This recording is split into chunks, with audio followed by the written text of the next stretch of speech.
Welcome back to our Throwback review series, 3rd edition. Today we move on to the year 2003, where Sony Ericsson released the T610. As you can see here, a very iconic design. Sony Ericsson got a lot of recognition for the design back at that time when it was released. And even from today's perspective, it's, I think, a beautiful piece of design.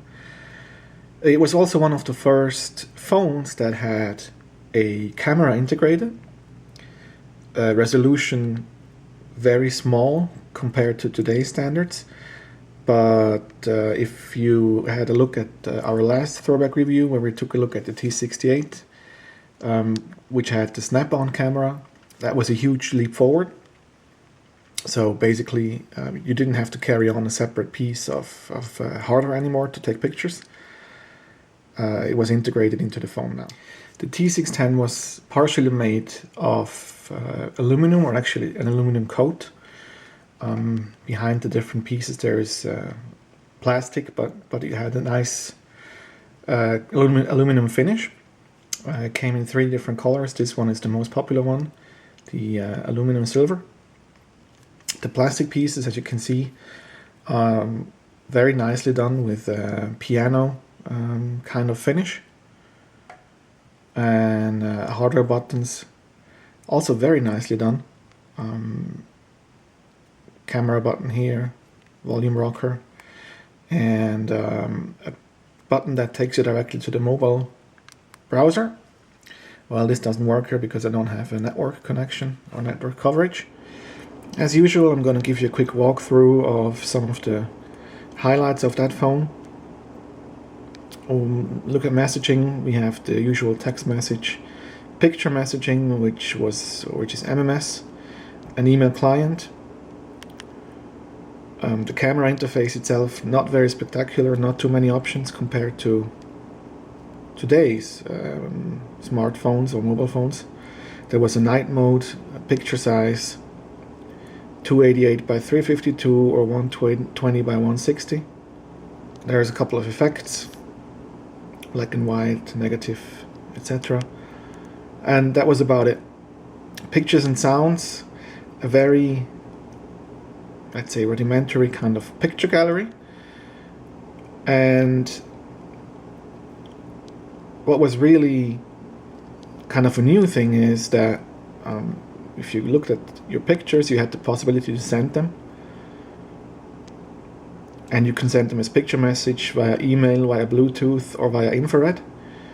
So, at least from my perspective, that was really the beginning of the picture sharing era. Looking back, more than 10 years.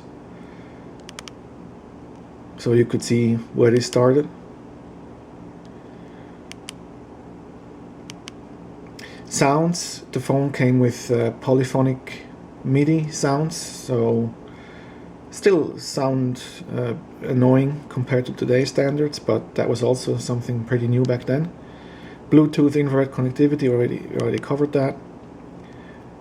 Organizer, calendar, notes, a couple of games. I think I don't have a lot of them on here. I was tinkering around with the firmware earlier on, but a couple of games. Settings, nothing too spectacular here either. And that's about it. I'm also going to show you 2 accessories that were released around the time frame where the T610 became available. One is actually, maybe some of you remember this, a Bluetooth car. Kind of a geeky gadget, also price-wise. It's basically a remote-controlled little car, and it's not remote-controlled via the usual RF remote controls, but it actually is controlled via Bluetooth. So you can connect your remote control car via Bluetooth to the phone, and then you can steer it forward, back, etc., etc. I don't want to do that. And you could charge it with your mobile phone. Unfortunately, this model I'm using here, the battery is pretty much dead, so I can't really drive it around. But you can see it gets charged, and then, as I mentioned, you were able to remotely control it. Very niche kind of thing. I'm not sure how many Sony Ericsson really produced or sold of those, but I thought it's a very neat thing to show. Another thing in connection with photography was a flash. Well, kind of. It was called MPF 100. I believe that stands for mobile phone flash.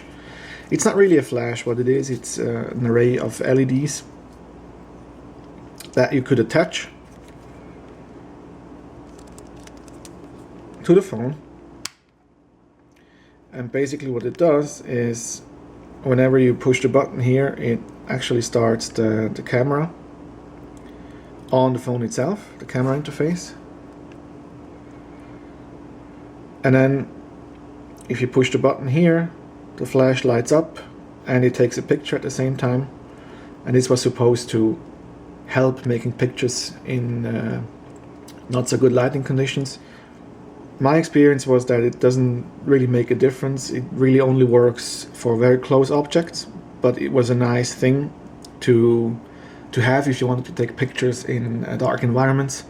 Again, looking back from today, nothing really you would want to do because the picture quality just was not really great.